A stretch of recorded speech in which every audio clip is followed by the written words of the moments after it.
Hello, today we have a great question from a student who asked, which is correct, if I was or if I were? The answer is that we use both in English, but in different situations. I'll give you some good examples to make it clear. If you sometimes find yourself frustrated by English grammar, the problem might be that nobody has explained it to you very clearly. And when you look for grammar information online, it can just confuse you more. But inside my grammar ebooks, each lesson is clearly explained to make it as easy as possible to learn correct grammar and use it confidently.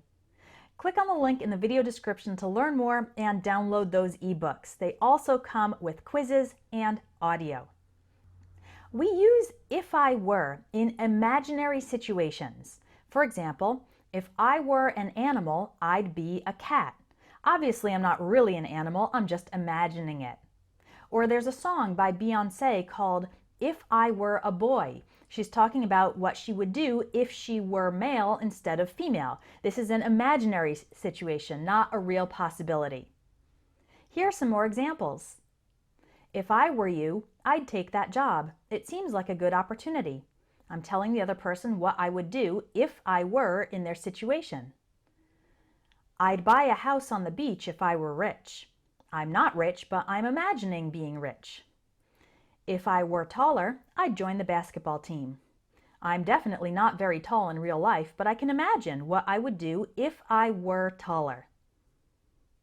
We use if I was when we are talking about a past situation that was really possible. For example, I'm sorry if I was rude. It's possible that I was actually rude. I'm not sure if I was right or wrong to end the relationship. It's possible that I was right to take that action. It's also possible that I was wrong.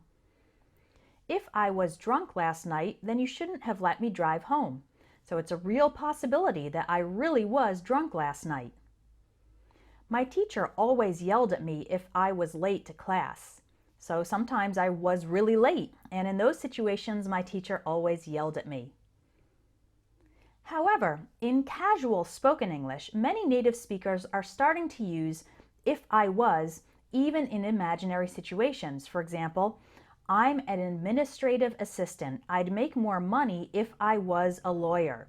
Technically, it should be if I were a lawyer because we're talking about an imaginary situation, but the incorrect use is becoming more and more common when speaking informally. Got it? Use if I were for imaginary situations and use if I was for past situations that were really possible. Now, if I were you, if I were an English learner, I'd practice this right away by writing two sentences, one with if I were and one with if I was, to help you remember when to use each one correctly. You can learn a lot more grammar quickly and easily inside my ebooks, so don't forget to check them out. I think you'll find them really helpful. Okay, that's all for today. I'll talk to you in the next video.